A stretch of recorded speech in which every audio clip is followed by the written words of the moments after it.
مادر من یک زن غم دیده بود. در حیاتش روز نقص کم دیده بود. نیمه عمرش در غم ماتم گذشت. در جوانی آخر از عالم گذشت.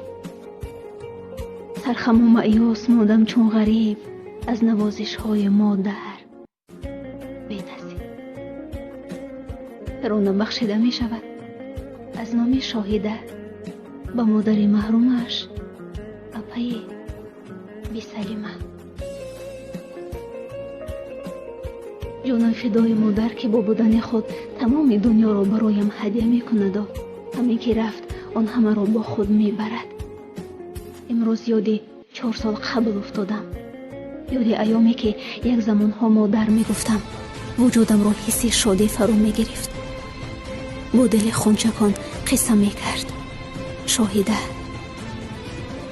9 فوریه سنه که از میان کلی سنه ها خواستم خطش بزنم، اما نشد. زیرا محض 4 سال پیش در همین سنه من دنیایم را از دست دادم. آرزوهایم را با او گراندم. دیگر زنده بودن خود را احساس نکردم. زندگیم گشت تنگ و تار. تا امروز هم شاهده قبلی را در خود در نیافتم. واقعا می گفتند در زندگی کلی غصه ها، کلی خاطره های بد، کلی درد های سخت از قلب و وجود انسان پاک می شوند و می روند. اما آن داغی که یک عمر در دل نقش می بندند و با هر وزش کوچکی بود رو می زند و می سوزاند، این داغ مادر است. داغ آن روزی که مادر خود را به خاک می سپاری. داغ آن فغانی که آن روز از دل می کشی با تمام وجودت، که آن صدا را تنها خودت می دانی که چقدر سخت و جانسوز است. وجودت می لرزد. حتی صدای گریه‌ات گرچه خود جانسوز است می لرزد. آن حس و آن لرزش ها هنوزم مثل خوابی دهشتناک در خاطرم نقش بستند و فکر می کنم آن حادثه همین دیروز بود. یادت بخیر مادر جان، یادت بخیر. حتی نمی توانم دوباره مادر گویم. صدایم به گفتن این قادر نیست، چون تحمل درد قلبم را ندارد. مادر خم دیده و رنج دیدم. مادر زی دستی غصه ها گذشته. مادر جانی سارم، مادر قهرمانم. ولی 4 سال می شود که من سنه 8 مرگ به خاطری که همه مادر می گویند و شادی می کنند. سنه 9 فوریه به خاطر آنی که را از دست دادم و سنه 7 ایون به خاطری که روز زاد رو زده است. یک بار سخت و جانسوز گریه می کنم و آهی سردی می کشم و 100 بار می میرم و خود را در خود می گرانم. من نفری نبودم که زندگی تواند مرا شکند، اما رفتن تو مادر جان مرا آنگونه سخت و بی صدا شکست که تا امروز دیگر نتوانستم به پا ایستم. کاش دوباره امکانی می شد تا حداقل یک بار سیمایت را می دیدم. آن وقت سری تعظیم نزدت فرو می آوردم و خود را در زیر پایت قربان می کردم. مادر جان، کاش می شنیدی مرا، کاش می دیدی این حالی زاری مرا و مثل قبل سوای این درد و سوزش هایم می کشتی. کاش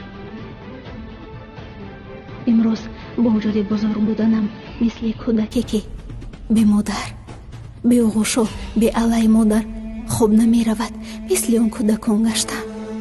سخت نیاز پیدا می کنم به بویت، به صدایت، به آغوشت، به مهر و محبتت، به نوازش های گرم و نرمت.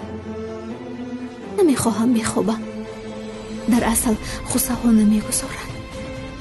مادر، اگر می دانستم که در زندگی فقط شادی ها رو داشته، شاید اینقدر نمی سوختم. اما هیچگاه از خوصه ها خالی نبودی. доғи фарзандон туро нагузоштанд ки лаҳзаи хандаи самимӣ дошта бошӣ. инаш маро бештар азият медиҳад. якнун қоматам рост шуда буд ва мехостам беҳтарин лаҳзаҳоро ҳадди ҳад бисозам. вале афсӯс, ин вақт баром имкон надод. 4 солам бидуни тобу ғусса, бо дард, бо бедорхобиву гирьяҳои бесадо, бо фикру хастагӣ, бо наумедиҳои пай дар пай, бо нафасҳои тангу эҳсоси марг баром гузашт. имрӯз фақат онболиштам шоҳиди ашкҳову хӯсаҳову бедорхобиҳоям ҳасту халос. модар, ҳамеша то хаёлам зиндаӣ. имрӯзҳо бароям ҳатто гирифтани номат орзу гаштааст. ҷонам фидои бузургият ки он бузургие ки дигарон васф мекарданд, он ҳамаро ман акнун дарк мекунам ва гаҳ-гаҳе сахт пазмонат мешавам ки дилам бароят гум мезанад. вале боз афсӯси тақдири номард. гули хонадонам будӣ ай модари ҷон. ҳамеша ғамгусорам будӣ ай модари ҷон. зи меҳрат ноумед гаштам ман имрӯз. дидорат ба қиёмат монд ай модари ҷон. дар ин дунё шодиҳоро надидӣ. ором бихоб модар.